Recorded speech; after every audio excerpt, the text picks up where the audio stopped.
अल्हम्दुलिल्लाह वहदा वस्सलातु वस्सलामु अला मन ला नबिय्य बअदा अम्मा बाद फ़औज़ु बिल्लाहि मिनश शैतानिर रजीम बिस्मिल्लाहिर रहमानिर रहीम।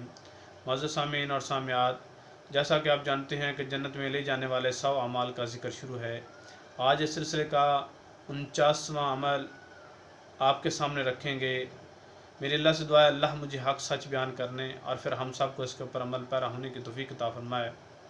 रसूलुल्लाह सल्लल्लाहु अलैहि वसल्लम ने इरशाद फरमाया, जन्नत का एक दरवाज़ा है बाबुर रेयान, उस दरवाज़े से सिर्फ रोज़ादार दाखिल होंगे। क़यामत के दिन आवाज़ लगाई जाएगी, रोज़ेदार कहाँ हैं? रोज़ेदार खड़े हो जाएंगे। तो अल्लाह ताला उन सब लोगों को जन्नत के अंदर दाखिल कर देगा।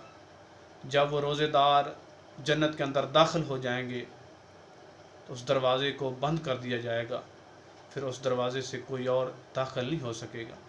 इस हदीस को सही अल बुखारी के अंदर 1896 नंबर के ऊपर दर्ज किया गया है। मेरे अल्लाह से दुआ है अल्लाह मुझे ज़िंदा रखे इस्लाम के ऊपर, अल्लाह हमें मौत दे शहादत वाली। अस्सलामु अलैकुम व रहमतुल्लाह।